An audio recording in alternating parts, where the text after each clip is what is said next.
All right, welcome back, everybody. Just wanted to put out this quick video today. Not going to be too visually interesting, but want to remind everybody spring is right around the corner. Now is the time to get your seedlings started. It's the time to do a lot of things for the garden. It's time to start thinking about where you're going to get your manure, or just how you're going to build your soil fertility in general. You need to put that organic material in there every year. So start looking now. Start thinking about covering up your beds with something black to keep them warm and kill the weeds.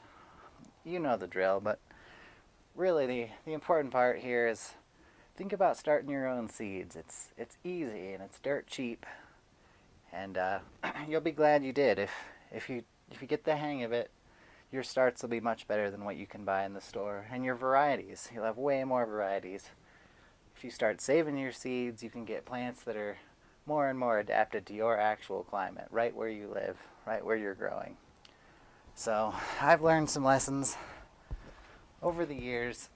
I've tried all kinds of lights and putting plants in windows and all that stuff, and it's pretty easy to end up with crappy, spindly little starts. They're always stretching to get more light. I used to use the little fluorescent work lights all the time to try to start seeds, but I think the way to go is these LED plant lights. Like you can see here, these red and blue mixed lights. They sell them on Amazon for $30 or so, and they are entirely worth it. You will see a huge difference in how stocky and thick your starts are. So definitely look into those. I've also learned not to don't go overkill on the seed starting. If you live in a climate like mine where it's not really warm enough to put stuff into the ground until around the 1st of June, there's really no point in starting a lot of stuff inside still.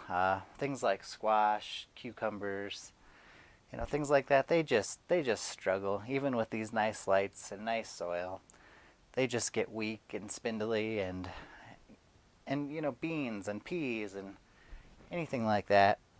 It's easier just to put those straight in the ground and let them do their thing. But on the other end of that, you have tomatoes and peppers, which if you plant them from seed at the beginning of the year, in my short 4-month growing season, you're not going to get anything.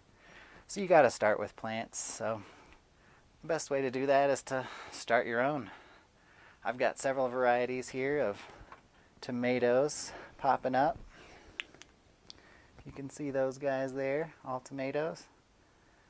I think the most productive one here for my climate that I've tried at least, is called Gold Nugget. It's a little yellow kind of cherry tomato sort of thing. It's absolutely delicious and beautiful and super productive.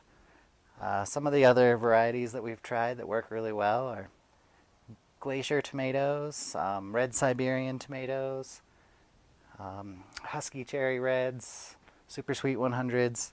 Cherry tomatoes are always going to be easier to grow in a short summer, but they take up room. The plants get huge. They're indeterminate varieties. So some of the bigger ones are good too. You gotta have both. You gotta have multiple kinds. So we've also got a whole bunch of peppers starting. They take longer to germinate.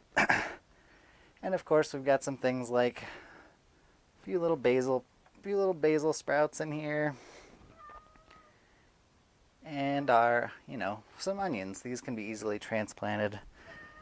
And the way I'm growing onions these days, it takes me 2 years to get a big nice fat white or yellow onion. So you can eat the tops like green onions until they get too tough, but then you just mulch them real good and leave them over the winter and harvest them, I don't know, maybe mid-July, late July the next year, and you should have a good nice bulb underneath. And they've been really delicious. It's been one of my favorite things. So I guess that's about it, guys. Just wanted to remind you, now's the time to start seeds. It's going to be summer before you know it, so get your shit together, get growing. All right, see you next time.